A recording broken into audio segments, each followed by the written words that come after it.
Welcome back to RN Geek Podcast, everybody. Today, we're diving deep into, well, something you can't really avoid these days, right?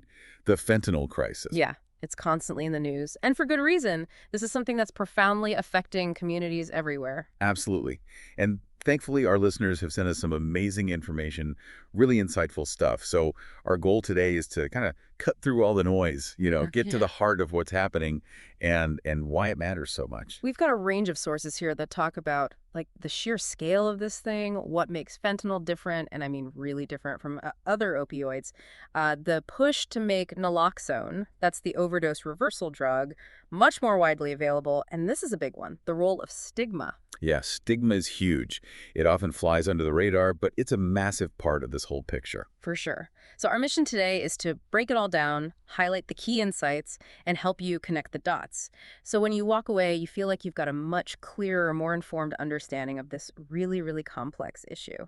So let's unpack this, shall we? Let's start with why this is even considered a major crisis and how it's impacting communities. Well, your sources, they paint a very clear picture. We're talking about a full-blown public health emergency. And it's not just North America. This is hitting Europe hard, too. What's fascinating and really scary is how fentanyl, it was initially developed for pain management, but it's become this major source of harm, largely through these like illicit channels. It's not just that there's more fentanyl around, though, is it? Right. What I found really eye-opening in the stuff you sent is that a lot of the fentanyl that's out there now is being made in these clandestine labs and then, and this is the scary part, mixed into other substances. Yeah. Yeah. People might be taking something, thinking it's one thing, and boom, they're unknowingly ingesting fentanyl. And that seems to be a massive driver of these overdose deaths we're seeing. Absolutely. And to make this already like really dangerous situation even worse, we've got new substances emerging, like xylazine. You've probably seen this in the headlines. They're calling it the zombie drug. It's pretty terrifying. It definitely gets your attention. It does. So from what I gathered, it's a veterinary tranquilizer, and it's showing up mixed with fentanyl, sometimes other opioids, sometimes alone. The sources mentioned some really scary potential effects. Severe sedation, breathing problems, even heart issues. Yeah. And the thing is, while that kind of like attention-grabbing name, the zombie drug, it does raise awareness. Your sources also point out that it could kind of backfire. It might actually increase the stigma towards people who use drugs, making them less likely to get help when they need it most. Which is the opposite of what we want. Exactly. So it's tricky. The name gets people talking, but it might also be doing harm. And xylazine, it's becoming a global problem. The information you sent mentions that it's cheap, it's easy to get, and that's part of why it's ending up in so many different drug mixtures. The sources specifically called out Kensington in Philadelphia, saying it's being really hard hit by this. Which shows you how this crisis is always changing. Yeah. It's not just about one substance. It's this ever-evolving cocktail of drugs, and people are taking them without any idea of what's actually in them. But let's go back to fentanyl for a second. At the heart of its danger, it seems, is its potency. Right. The sources, they all hammered this point home. Fentanyl is 50 to 100 times stronger than morphine. That's just mind-blowing. It's not just a little stronger, it's in a completely different league. And that alone, that potency, makes accidental overdose so much more likely.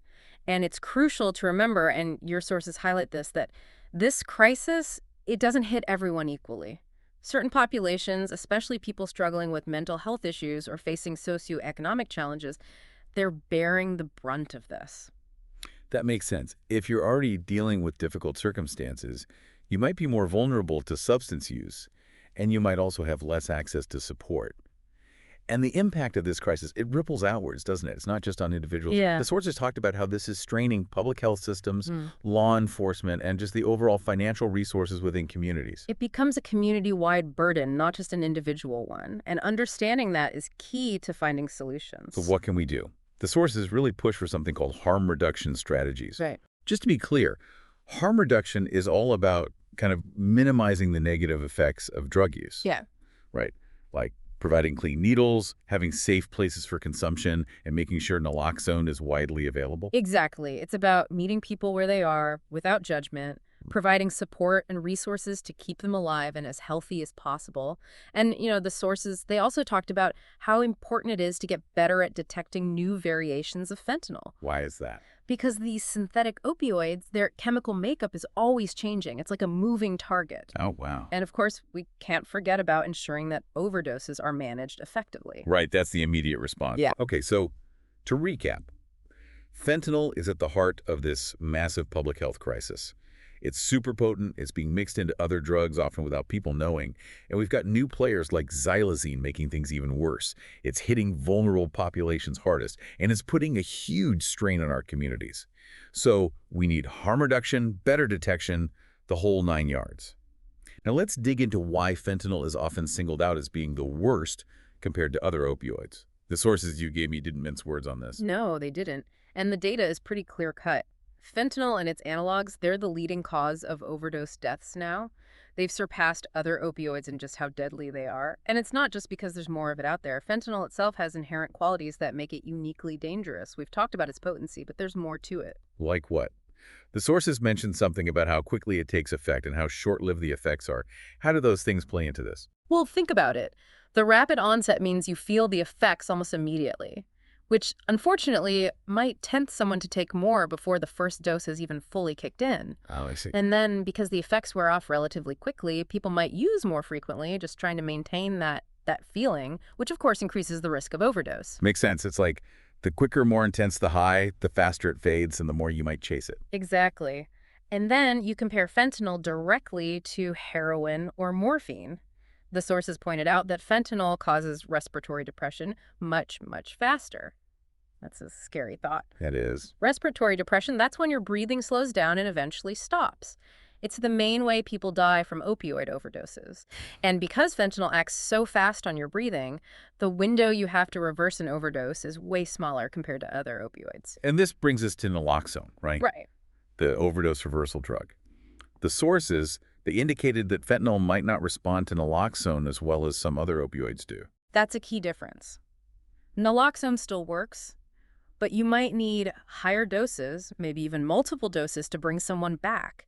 And because of how fast fentanyl affects breathing, time is absolutely critical. So it's not that naloxone is useless against fentanyl, it's that you need more of it and you need to act quickly. Precisely. That's why quick action and having enough naloxone on hand are so vital.